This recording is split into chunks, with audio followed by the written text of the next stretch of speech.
This is Living Catholic with Father Don Wolf. Living Catholic is a fresh look at issues confronting each of us today. This show deals with living Catholic, what that means for Catholics, as well as the impact on the rest of society.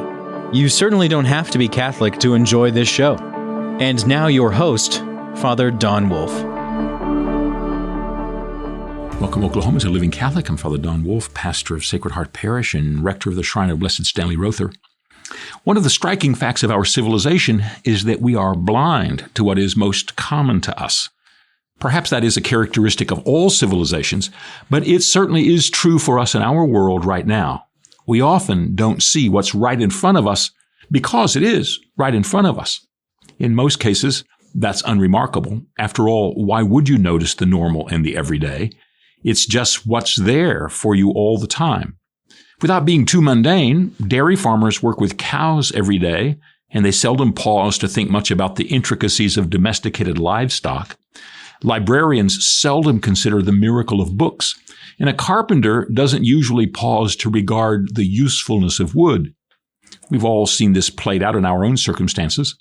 Consider the photographs we have of our childhood.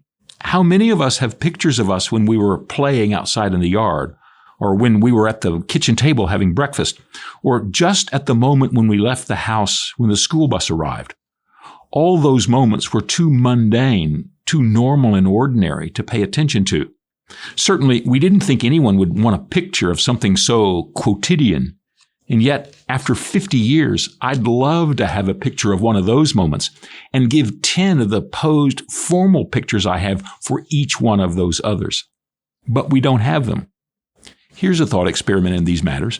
Think of the Bic pens that you've seen everywhere for the last 50 years or so.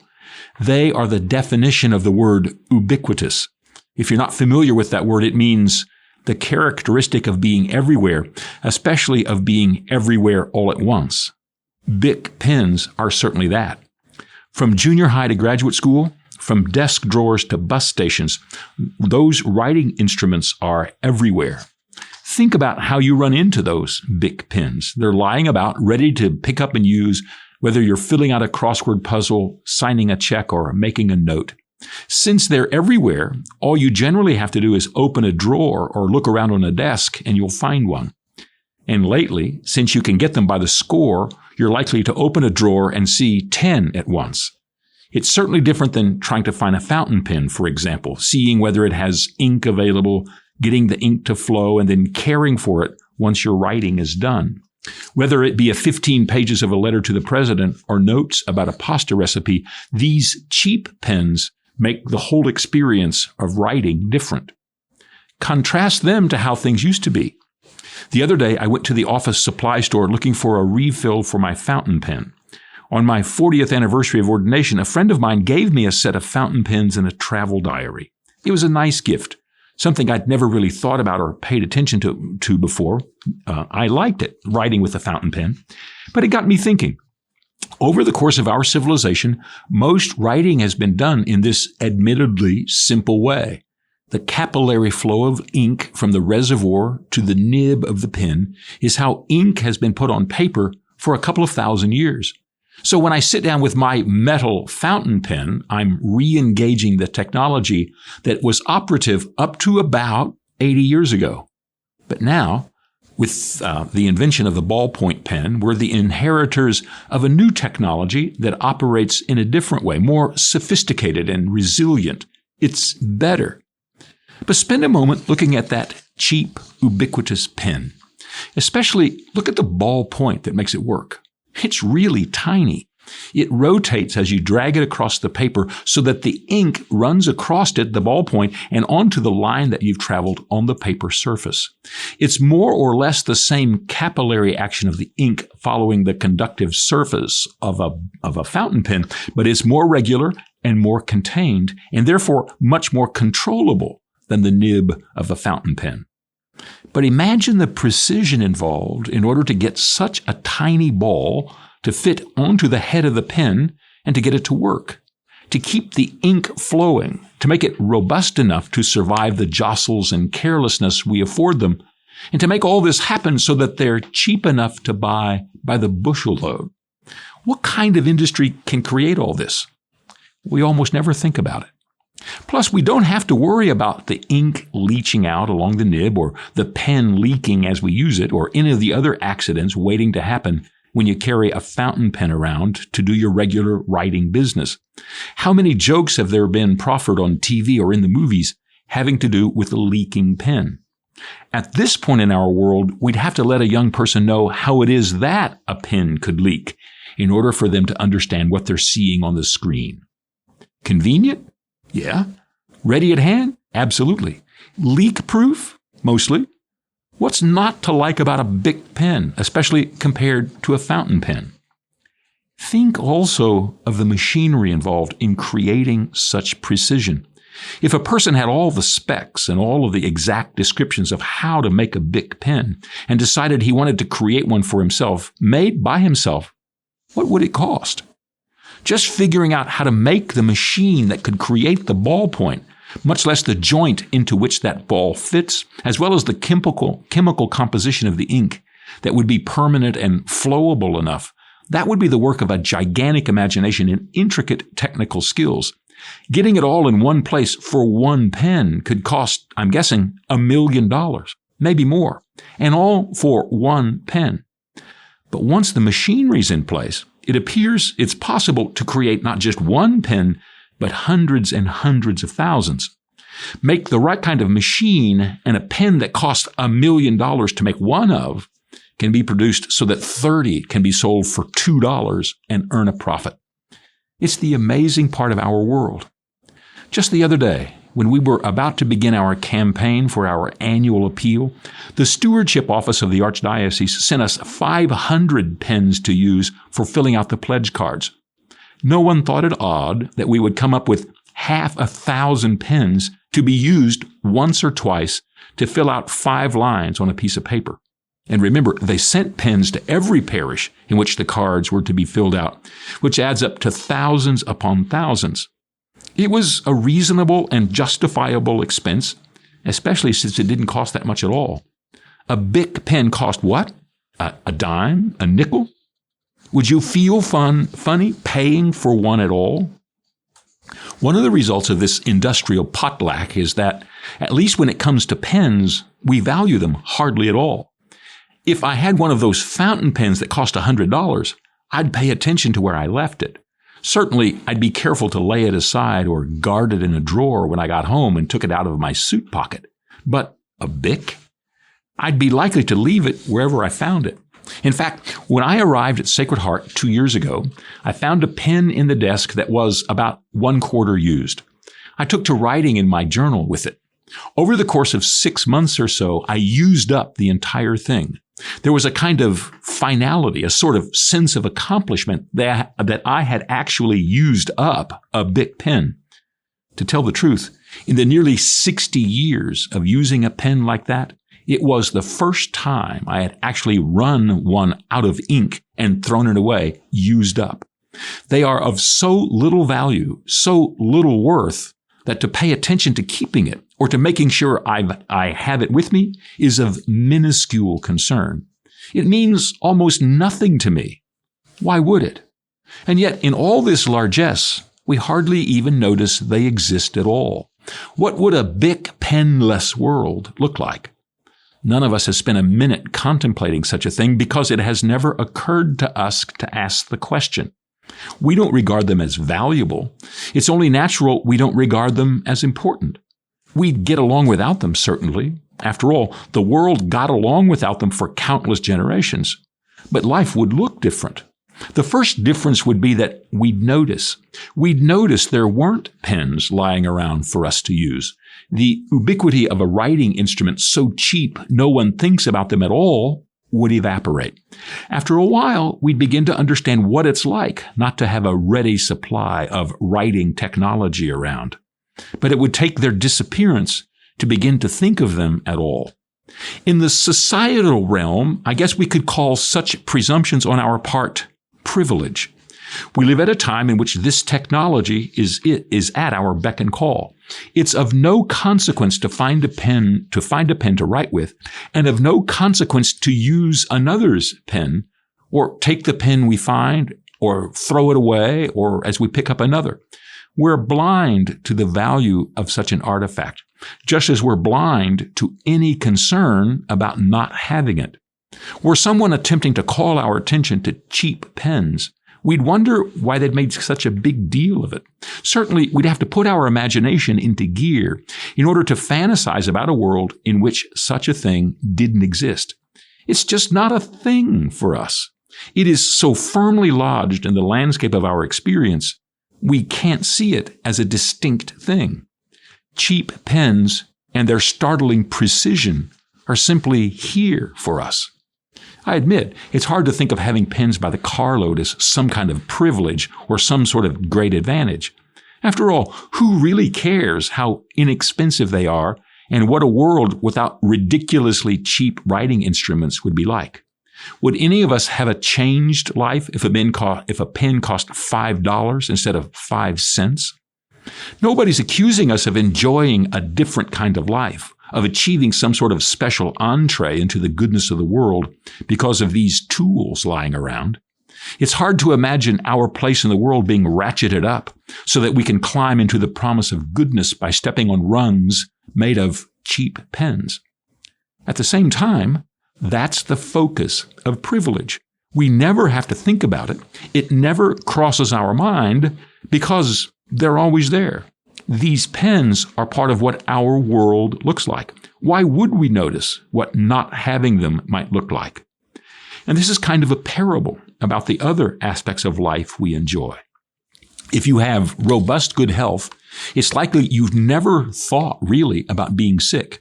In fact, you've probably never really thought at all about being sick at all. It's outside of the range of your concerns. If you've never lived in a hostile environment, you've never had to worry about whether that dust cloud on the horizon might be an invading army bent on destruction. More than that, if you've never had a thought about vulnerability, it's never crossed your mind such a thing might really be possible. If you're a 21st century modern person, you've almost never wondered if you'll make the skinny days of winter with enough food to keep from starving. It's just not in the context of your world. The greatest privilege there is when we have no reason to think about the goodness there is in life because we've never had to, because it's all been there all the time. Startlingly, some of the most intimate elements of our lives are those we take for granted and never see. The more natural and supportive the intimate relationship of parents to their children is, the least it is acknowledged by those who are inside of it. A loving mom and dad who nurture and support their kids are those who are least likely to be noticed for what they do. Brothers and sisters who are always there for one another have a hard time imagining it's a big deal to be in one another's lives.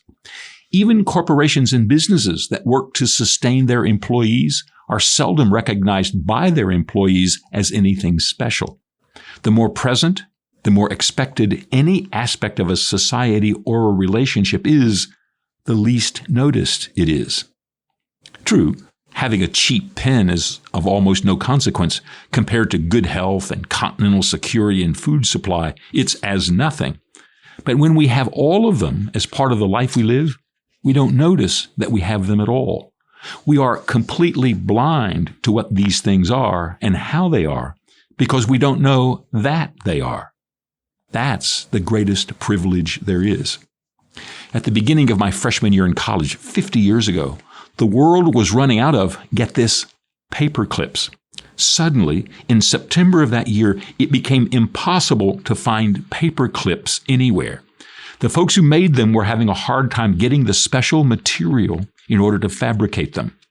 It sounded bizarre to all of us. The same country that 30 years before had built 300,000 airplanes and 6,000 ships in 3.5 years of war suddenly couldn't produce paper clips. Equally as suddenly, everyone became aware of how useful they were. No one had noticed previously since there had never been a time to notice. When our privileged position concerning paperclips was exposed, we abruptly had an insight we hadn't had before. Equally as stunning, we all learned a bit about the production of this tiny common item that had never occurred to any of us before. When someone wants to point out that we might have some sort of privilege in these matters, It seems odd at best. Why would we care to notice or to value having a pen or a paperclip or not having one? Unless, of course, there simply were not any to have. Then we notice. And if we noticed everyone else had them and we did not, we might begin to get a hint that there was something to the question. We might notice that it could be a privilege to have such a thing in our lives. The question, of course, about privilege can be insulting at worst. If somebody wants to point out something that we really can't see and begins to challenge us for not seeing it, it's easy to become defensive. If we look around and see that what we're challenged by is of little consequence to us, we'd wonder why anyone cared. If someone railed at us about our big privilege here in our society, we'd wonder if they'd gone off the deep end. How could anyone respond realistically to such a reminder? Talking about privilege is therefore a touchy subject. It can become a moment in which we're learning something we hadn't heard before. And depending upon what's being said, hearing new things can be upsetting. In our contemporary environment, this word, privilege, has been thrown around as an accusation, as if the possibility of not knowing or not noticing is a particular fault. It has become a shibboleth in the speech of many who insist complete knowledge or a wider worldview is a moral imperative. Over and over, certain people are told to own their privilege so as to be citizens of our age. But it's hard to notice what we've always taken for granted, which is, of course, the reason we're told to own our privileges. However, it's not simply a matter of throwing the window open and taking stock of what's there. What is privilege, after all? Is someone who worked all through high school the beneficiary of privilege? Maybe, maybe not. How about someone who lost a parent to sickness when she was young? Is this a net negative? Probably. But would the growth in character and the resultant moral fiber be a good or an evil? Disadvantaged at age 16, but privileged at age 45 for the same reason? Consider someone who went to school filled with teachers who didn't care, but who left the student alone so that she was free to read what she wanted and pursue her interests rather than being sucked into a meaningless competition about meaningless activities. Is she privileged or not? Is someone who grew up bilingual but who was delayed in English language development privileged? When told to own our privilege, it can be hard to know what we're being asked to do. Unless, of course, someone has the privilege to demand we assent to his notion of what counts and what doesn't. It can also be the case that the accuser is more blind than the one being accused. Take our BIC privilege. There is an aspect of it that lies hidden from everyone. Cheap pens are ubiquitous, but so is the market-driven reality of the companies who make them. Those pens will disappear at the exact moment that the companies who produce them can no longer make money at it. These pens exist, first of all, because the company found a strategy that works for them to produce a profit at what they do. Were the profit to disappear, so would cheap writing instruments. If someone wants to call our attention to what fills our world, he would also have to call our attention to the reality of an economy that produces such products at such rates. When that happens, then we know we are not privileged because we have pens, but because we have a system that allowed an unknown niche to be identified and then was mobilized to fill it. Apparently, that niche still exists, and our world will continue to be filled with the pens we have never noticed. The same is true concerning, say, the internet, our digital marketplace, and our credit system, among other things that are invisible to us. Who are the privileged ones, really? And what are they to notice? This is an especially germane question when those who insist others are privileged never see their own privileges. We're entering an age in which we will soon begin to see what we have been unable to see previously. One of the aspects of our age coming up is the revelation of what life in the world will be like when the light of the gospel begins to dim and the flame of faith begins to flicker. Then we'll begin to notice a world we've never considered before. It is no secret that as a people, we are turning away from the gift of faith in Jesus and His church. As this happens, the world we thought we knew will be different. There are little hints already of what this will look like. One element is that we will become incapable of being serious as a people. The tiny dust-up in the news a couple of months ago concerning the governor who in her autobiography describes shooting her dog is one example. In our country, almost half of the states in the Union allow for unrestricted abortion up to the moment of birth. And this policy is supported by an overwhelming majority of people in those states. At the same time, a huge swath of people are upset that this woman admitted to killing her dog. The reasons involved in what was at stake seem not to matter to anyone. It only matters that such a thing was admitted out in the open. Who would have thought such a thing would matter? Could serious people become exercised about such trivialities while ignoring the horrors of societal cruelty to the unborn? Most people have never asked themselves the question. Now we have the answer. We're incapable of being serious. We're also incapable of having a conversation about the complications of life. The meaning of life is not considered or pursued in terms of the fullness of life, but in comparison to other measures. Credentials, not creeds, are touted as the route to full humanity. Fame, not filiality, is considered the greatest destination in life. And any confusion about how to live, any hiccup in the route through life, is regarded as disqualifying of anyone who seeks to lead or to speak. Either join the team in the game of life or lead the field. Believers celebrate life as the gift of God, not as the cast-off clay of an indifferent potter. Christ came to redeem, not to destroy. In the reconciled world of the Catholic Church, we can speak of the holiness of every part of life, not just the parts we can revise and edit. A true saint is one whose example of living defines holiness, not one whose life is deformed by it. What we take for granted is that we are made in God's image, and so therefore are invited to reflect God's image in piercing brightness. After a while, we might forget this is part of our privilege. It's important we notice. Back in just a moment.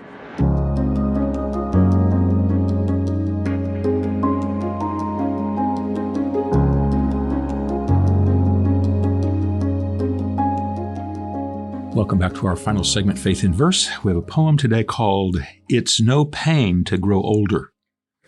It's no pain to grow older when the days pass so quickly. The world's figures become bolder as the color fades ubiquitously. And you ride the tick-tock of time through the growing night, while discordant moments rhyme with the gift of wider sight. The ease we presume of life is lost as the years take their final toll, wave after wave of challenges tossed onto the eroding beach of the soul, but only to expose the true bedrock of the continent's solidity, from which can be built time's dock to bridge passing energy's fluidity. So worry not with the accumulating years as the clock continues to tick. Empty out all of the anxious fear mounting through life's sly tricks, and trust the truth of this journeyed lifetime to arrive where love and will guide.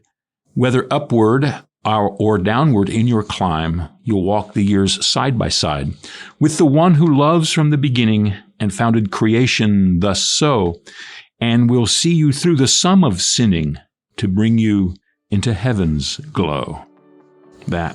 It's no pain to grow older.